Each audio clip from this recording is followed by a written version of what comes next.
Now Charles, the private man, the public role. They're quite heavy-handed here, I must say. More than most countries I've ever been to. And it does get rather frustrating. Particularly they have I presume, what is it, a decoy car in front. That I find totally unnecessary and has actually begun to drive me stark raving potty. The trouble is, it's also overdone. I mean, look, they roar up at people, anybody who happens to be standing on the side of the road, and blare their sirens and generally intimidate. Not exactly designed for developing good relations, I don't think. But I'm powerless, nothing I can do about it, I've tried. The Prince of Wales in Poland, as ever a touch frustrated by the curtain of protocol and security that isolates the heir to the throne wherever he goes. We were with him to make a film marking the 25th anniversary of his investiture, and he gave us remarkable access, allowing us complete freedom not only to explore his public role, but the character and attitudes of the private man as well. We were with him, on and off, for more than a year, making a documentary which was watched by more than 14 million people when it was first shown on ITV some 10 months ago. They saw him abroad in Latin America, the Gulf, and, as it were, being shot at in Australia. They also saw him here in Britain, not only at Buckingham Palace and Sandringham, but in the inner cities as well. They saw him at Highgrove and with his children at Balmoral. The film made headlines, like my biography, The Prince of Wales, which came out sometime later. Some in the media focused exclusively on what he said about the collapse of his marriage, but most of the public seemed to relish the chance to see for themselves what he does, what he thinks, and what he feels. For myself, I came to believe that the heir to the throne is not only engaging as an individual, but sensitive to his duty, serious about the world, and caring about those whom one day he'll serve as king. But I suggest you make up your own mind by watching now Charles, the private man, the public role.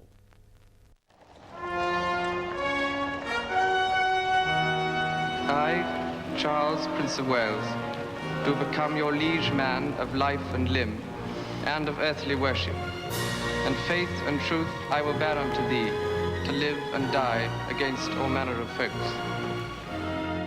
25 years ago, the heir to the throne was invested as Prince of Wales. Imprisoned by birth to play a part for which there is no script, it is a unique role for a singular character. To be trapped by destiny, one day to be king.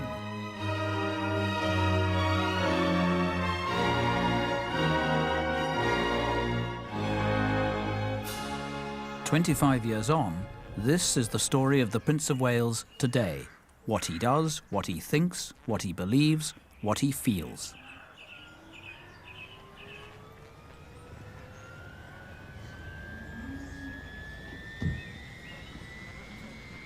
The cameras have followed the prince for more than a year, filming in close-up, the public role and the private man. His image is shaped by a tabloid vision. Once he was action man, then the loony prince, then the doting dad, and after that, the heartless husband. The reality is more complex, more fascinating, and, since he is the heir to the throne, more important as well. The fizz and fizzle of public debate about the future of the monarchy echoes down through the history of 1,000 years. For the Prince of Wales, who knows his kings and queens more intimately than most, that past is a personal inheritance, their foibles and their follies no less than their mystique and their majesty. The garter stalls in it, all the garter plates and the garter banners. And this is my stall here. This is opposite the sovereign's one. Down the, I mean, since the 15th century, Princes of Wales have sat there. I suppose it must have been, yes. Because you see all the garter plates there of previous Princes of Wales. With my garter banner up above, you see. My grandmother's next to me, Duke of Kent. The crown has adapted to survive, from the absolute power of a medieval kingdom to its symbolic and constitutional status at the apex of a parliamentary democracy. No, but in this vault here is buried the remains of King Henry VIII and King Charles I. For the prince to discuss the succession is to break with hallowed tradition. He only does so to dispel any rumour about his own will to succeed. When the sovereign dies, and if you are alive and healthy, will you become king? Well, I would certainly imagine so. I mean, it's not going to be because I'm going to decide I'm not going to do it. As far as I'm concerned, in the ordinary course of events, that is what would happen. And I mean, all my life, I've been brought up, you know, to, as I say, to do my utmost and to try and carry out my duty to the country and to everybody else as well as possible. Should people then discount all the reports that suggest you wouldn't want to do it, you don't want to do it at all, and you would prefer to take off to Italy or wherever? I don't understand where these extraordinary ideas have originated from. Certainly haven't originated from me. And I'd be fascinated to know who speaks for me without ever having actually come and asked me. But it is riveting how much inventiveness exists. I mean, people create scenarios and write scripts for strange,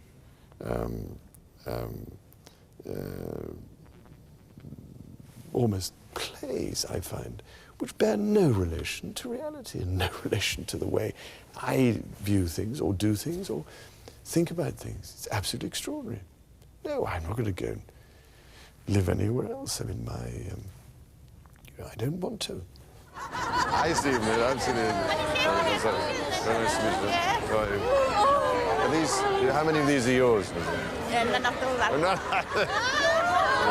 those.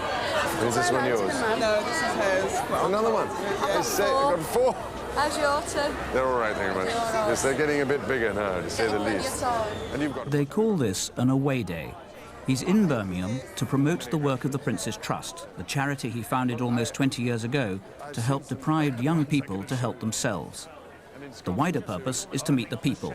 There's no pomp, and the circumstance is practical, not ceremonial. Chicago Birmingham link. She's over from Chicago. Yes. Would you be kind enough just to say? I must see the butcher shop, because he's got rather a good reputation, doesn't he? No. Let's have a look in here. Morning, Miss. How are you? Morning. No, God. Good morning, Miss. How are you? How's it going? Is it all right? I'm just having a sandwich. Are you having a sandwich?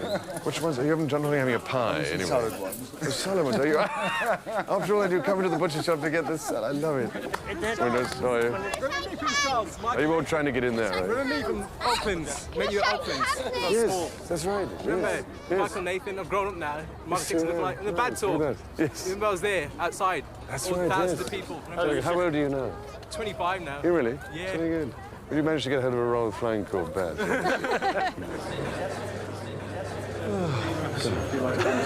No. Collectively, the Prince's Trusts form the largest charitable enterprise of its kind in the world. Groups that look at lots of volunteers.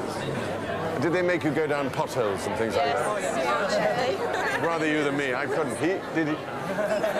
Nobody got stuck. He did. You can always tell who's got the biggest bottom on these things.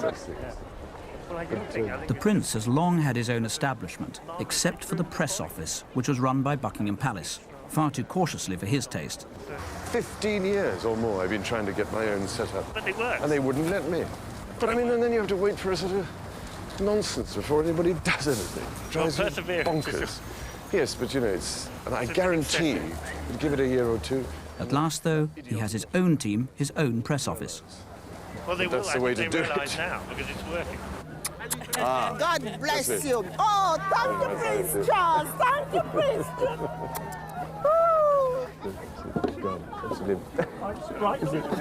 Michael Jackson lookalike keeps haunting me. Sorry. Susan, number 6, is an unemployed graduate. She hasn't worked since leaving college. 2 of them were young offenders. Every away day, indeed almost every engagement, is planned months in advance. It is not a congenial prospect. And the difficulty, you've got this ghastly programme meeting on, what is it, on Monday, isn't it? Monday evening, yes. where everything, you know, from January, isn't it, really, until September, yes, has to be done. And I can't describe to you the horror of it, because you see your life being set in concrete already. Well, but then this bit of it. This is 900 invitations sifted down to this. But I did say for a long time ago. I know you did. So, but these aren't the 2 months of the year when we can really get anything very much in, other than the absolute essentials. Just because there's so much goes into this particular period. We'll look at it again, obviously, but then we can take out the odd domestic away day and that sort of thing. We want to get more time. And there's Norway you wanted to go to as well to see forestry. Would you know? Yes. I've got a selection of notes on the subject. And then the Royal Film performance Tuesday evening. They specifically asked that you should. Oh, just me? Yes. Oh no. Why is this? Who normally does it? Well, the Queen did it last year, sir. They've asked us whether you would be kind enough to.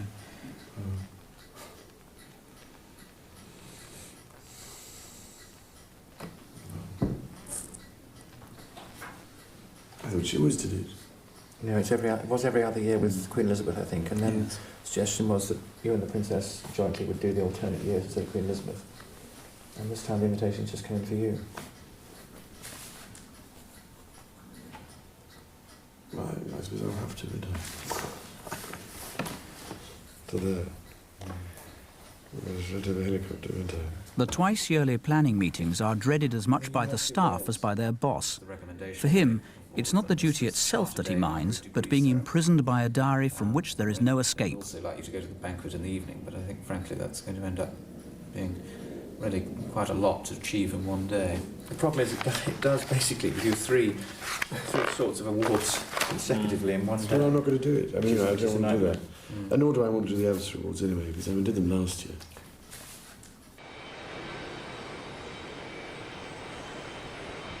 Each year, there are at least 3 official visits on which he represents Britain abroad. In this case, the Queen's flight is bound for Mexico, complete with his private secretary, his equerry, a press officer, his doctor, his policeman, his butler, and his valet. Altogether, an entourage of 14.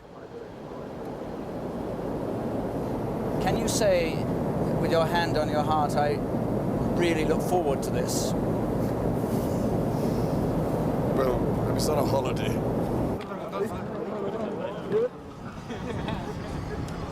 An official visit to a foreign country is a formal engagement to be endured more than enjoyed. He faces 26 official engagements in 4 days, receptions and banquets, ministers and officials, a whirl of diplomacy in which he knows there is usually more form than content.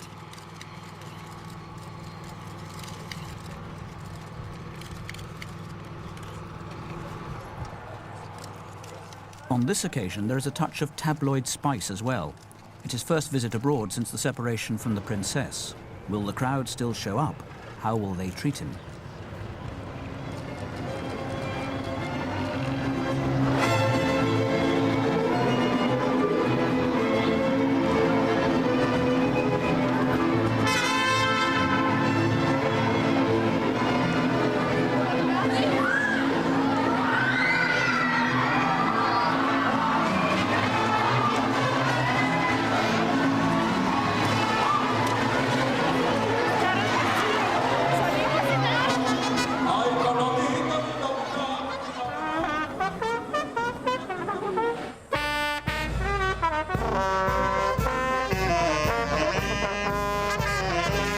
The news that Charlie is on his way has spread fast.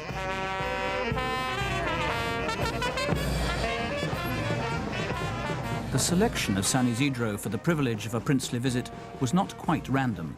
The village is run by a cooperative that specializes in organic agriculture and the production of herbal remedies or complementary medicine, all of which are close to the prince's heart. What do you do with aloe? ¿Para qué se usa el aloe? ¿Es para la piel? Para la piel, porque hay el aloe en general sirve para ayudar a la regeneración de la piel. Regenerates skin. Sirve para úlceras. It also helps ulcers, for example, when I ingest it, or for burns, and also helps regenerate hair growth. Es For much of the British media, the issue is still Diana. Her absence remains the focus of their attention. The Prince knows this and is resigned to the fact that what is for him a routine tour is presented by them as part of a program of rehabilitation. It is very much a feeling of being constantly observed. I mean, I just do, I hope, the best I can to put people at their ease and to try and make it as nice for them as possible. And I hope to leave as much pleasure or interest behind as possible, and also a warm glow, if one can, as far as jolly old Britain's concerned. I mean, that's the other point which is terribly important. It's not just being done for me as an individual or some self-glorification point of view. I mean, I wouldn't do this naturally. I wouldn't do it by choice. And if they say quirky Prince goes to look at... Oh, yes. Oh, well, that's Spandau. No, because that's, you see, the other thing. Walking around there, I knew I could just see sort of headlines floating in my mind. And, I mean, I find you can predict sometimes, almost infallibly, what they're going to say. And that's, it can be slightly debilitating. Because I wonder whether, if you take the oxen and have a go at ploughing like the man offered me. I mean, the headline you can imagine is Prince ploughs lonely furrow, or something like that, do you know what I mean? Or I'll plough my own furrow, says Charles. That's the usual thing.